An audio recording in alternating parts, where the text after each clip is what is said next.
بسم الله الرحمن الرحيم. اللهم صل على محمد وآل محمد. شلونكم؟ شخباركم؟ إن شاء الله تكونون بخير. فيديو اليوم عمل شرك بالجبن. طبعا هنا المقادير: كوب ماي دافي، وخليت عليه ملعقتين أكل خميرة وملعقتين أكل سكر، وأحركهم وأغطيهم وأتركهم يختمرون. أواخر الخميرة أجيب الطحين 4 أكواب كبار طحين، ملعقتين أكل حليب باودر، كيس بيكنج باودر، ونص ملعقة أكل ملح. أخلطهم زين وأكترهم، وأجيب الخميرة أطق عليهن بيضتين كبار وملعقتين أكل روبا أو زبادي.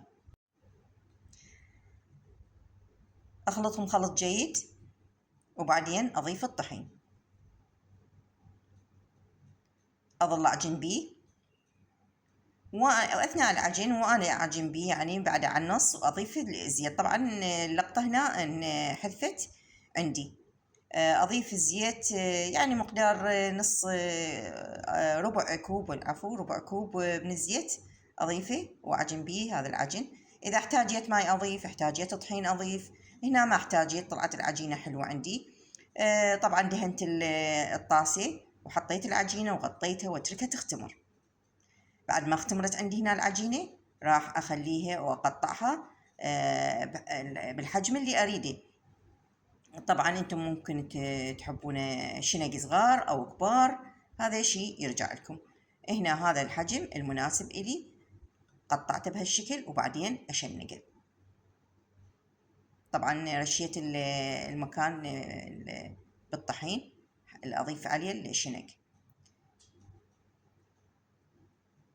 أشنقه بهالشكل. وأيضا من أشنق وأخلص أغطيه حتى يرتاح ويتضاعف حجم الشنقة.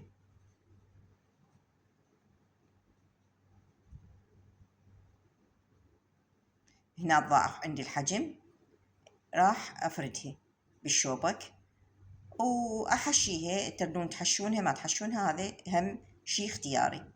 أنا بالبيت قسم يحبونها بالجبن، وقسم ما يحبون يضيفون أضيف عليها الجبن، فسويتها قسمين: قسم بيه جبن، قسم ما بيه جبن. طبعا حتى الجبن تقدرون تضيفون وياه كرفس إذا موجود عندكم بالبيت. هنا ضفت بس الجبن، وأشكلها بهذه التشكيلة سهلة وسريعة. أحبها دائما أسوي هاي التشكيلة. أنتم إذا يعجبكم أي تشكيلة سووها، بس هاي يعني سهلة وسريعة وعملية. هنا من أبرمها أخلص أغلق أطرافها من النهاية حتى لا تنفتح عندي أثناء الشوي.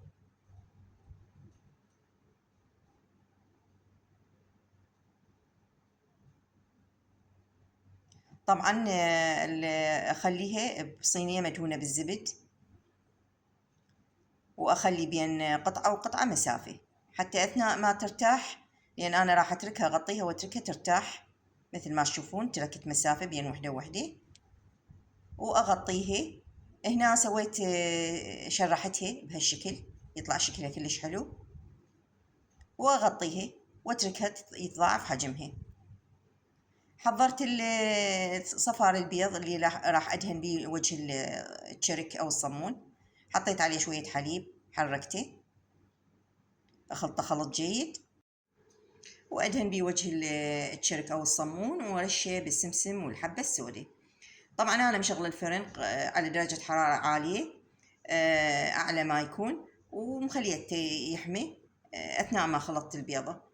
وبعدين من أكمل شغلي أدخل الصينية بالفرن، وبعدين ورا 5 دقائق أنصيه، أخليه على درجة حرارة 200 درجة مئوية. أنا هاي الشرك دائما أسويه إما للريوق أو للعشاء، فبما أنه اليوم أنا ما عندي خبز سويته. يفيد أثناء الريوق، يفيد للعشاء، يفيد كلش طيب وهش وترف، حتى ينفتح يصير سندويتش. وممكن تحشينه بأي شي تردينه، ممكن حشوة اللحم، حشوة البوتيتي. ووصلنا إلى نهاية الفيديو. إذا عجبكم الفيديو لايك واشتراك، ومع السلامة.